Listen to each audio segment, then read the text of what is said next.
యేసయ్యా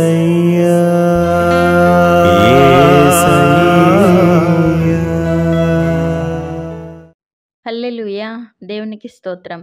ఈ వాక్యం వింటున్న వారందరికీ యేసుప్రభు వారి నుండి ఆశీర్వాదం, ఆరోగ్యం, ఐశ్వర్యం, సంతోషం, సమాధానం, నిరీక్షణ కలగాలని ప్రార్థిస్తూ, సమస్త మహిమ, ఘనత, స్తోత్రం యేసుప్రభు వారికే చెల్లిస్తూ, ఈరోజు మనం పరిశుద్ధ గ్రంథం నుండి మొదటి సమూయేలు గ్రంథం 25వ అధ్యాయం 30-31 వచనాలు చదువుకుని ధ్యానించుకుందాం.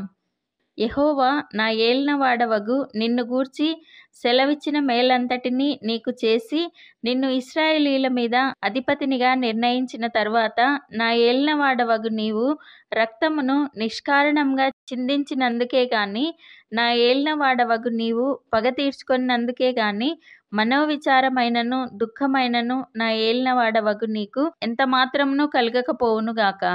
యెహోవా నా ఏలినవాడవగు నీకు మేలు చేసిన తరువాత నీవు నీ దాసురాలగు నన్ను జ్ఞాపకం చేసుకొనుము అనెను. ఇక్కడ నాబాలు భార్య అయిన అబీగయేలు రాజైన దావీదుతో మాట్లాడుతూ ఉంది. దావీదు నాబాలు సహాయం కోరుకున్నప్పుడు మూర్ఖుడైన నాబాలు దావీదుకు సహాయం చేయడానికి నిరాకరించి దురుసుగా జవాబిస్తాడు. అప్పుడు దావీదు చాలా కోపంతో నాబాలును చంపడానికి వెళ్తున్నప్పుడు మంచి గ్రహింపు కలిగిన నాబాలు భార్య అయిన అబీగయేలు దారిలోనే దావీదును కలుసుకుని, మూర్ఖుడైన నా భర్తను చంపి రక్తాపరాధం తెచ్చుకోకండి, దేవుడు మిమ్మల్ని ఇశ్రాయేలుకు అధిపతిగా నిర్ణయించారు అని దావీదుకు తన పిలుపును గుర్తు చేస్తుంది. ఇది ఇంకా బాగా అర్థం కావడానికి ఉపమానం ద్వారా తెలుసుకుందాం. వంశీ అనే యువకుడు రాజకీయాలపైన ఆసక్తితో రాజకీయాల్లోకి అడుగు పెడతాడు. అతను రకరకాల పనులు జరిగించి ప్రజల్లో మంచి గుర్తింపు, పేరు తెచ్చుకుంటాడు. అయితే ఒకసారి తన సోషల్ మీడియా అకౌంట్ ఓపెన్ చేసి చూస్తే కొంతమంది వ్యక్తులు అతనిని వాడకూడని పదాలతో దూషిస్తారు. ఆ కామెంట్స్ చూసినప్పుడు వంశీకి ఒక్కసారిగా కోపం వస్తుంది. వీరికి ఎలాగైనా బుద్ధి చెప్పాలి అని అనుకుంటూ ఉండగా అతని తండ్రి అది గమనించి, నీవు రాజకీయాల్లో ఉన్నప్పుడు ఇలాంటి వారు ఖచ్చితంగా ఎదురవుతారు.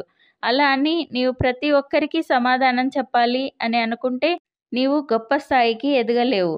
కాబట్టి వారి సంగతి వదిలేయ్. నీవు చేస్తున్న మంచి పనులు దేవుడు గమనిస్తున్నారు, ప్రజలు కూడా చూస్తున్నారు. కాబట్టి ఎవరో కొంతమందిని పట్టించుకుని నీ భవిష్యత్ పాడు చేసుకోకు అని చెప్తారు. వంశీ కూడా గ్రహించుకుని అప్పటి నుండి ఇలాంటి వారికి బుద్ధి చెప్పాలి అనే ఆలోచనను మానుకున్నాడు.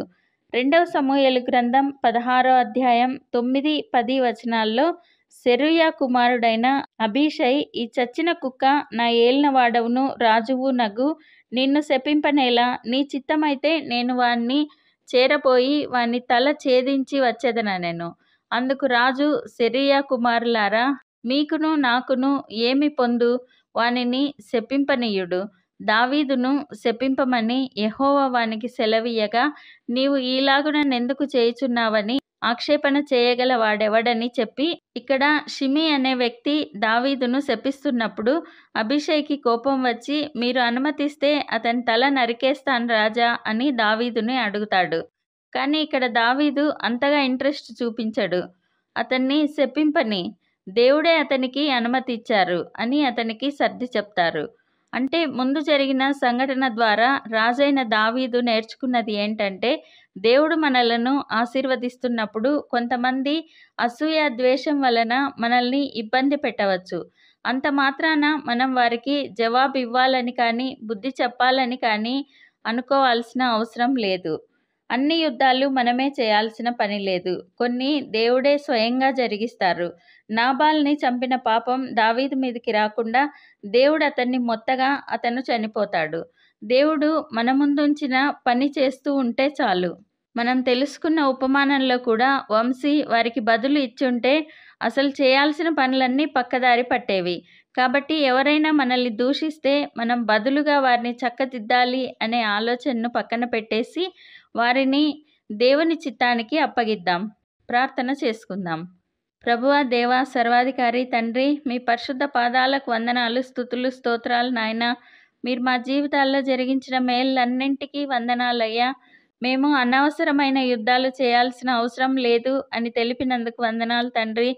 కావున మీరు మాకు అప్పగించిన పనికి మేము ఇంపార్టెన్స్ ఇచ్చి మీ శక్తి ద్వారా ఆ పని జరిగించేందుకు సహాయం చేయండి. ఎవరైనా మమ్మల్ని అనవసరంగా దూషించినప్పుడు, ఇబ్బంది పెట్టినప్పుడు మేము వారిని మీ చేతికి అప్పగించి మేము వారితో పోరాడకుండా ఉండేందుకు సహాయం చేయండి. ఈ ప్రార్థనలో పాల్గొనే వారికి ఏ యుద్ధాలు, సమస్యలు లేకుండా విశ్రాంతిని దయచేయండి. వారి ఆశలు, అవసరతలు అన్నీ తీర్చి వారిని ఆరోగ్యంతో, ఐశ్వర్యంతో, ఘనతతో నింపండి. మేమందరం ఈ దేశానికి, ప్రపంచానికి ఆశీర్వాదకరంగా ఉండులాగున ఆశీర్వదించమని నజరేయుడైన యేసుక్రీస్తు నామంలో ప్రార్థిస్తున్నాం తండ్రి. ఆమెన్. ప్రతిరోజు మీ కామెంట్స్ చూస్తున్నాము. మీకోసం కూడా రోజు ముమ్మారు ప్రార్థిస్తున్నాము. భయపడకండి, దిగులు పడకండి, కృంగిపోకండి. యేసుప్రభు వారు తప్పక విడుదలనిస్తారు. ఆయన మహాకృప మనతో ఎల్లప్పుడూ ఉంటుంది.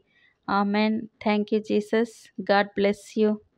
మేము మా ఛానల్లో అందించిన ఇతర వీడియోలను కూడా తప్పకుండా చూసి మీ మిత్రులకు షేర్ చేయగలరు. ఇప్పటివరకు మా ఛానల్ సబ్స్క్రైబ్ చేయకుంటే వెంటనే సబ్స్క్రైబ్ చేసి కొత్త వీడియోల నోటిఫికేషన్స్ కోసం సబ్స్క్రైబ్ బటన్ పక్కనే ఉన్న బెల్ గుర్తును క్లిక్ చేయండి. అందరికీ వందనాలు.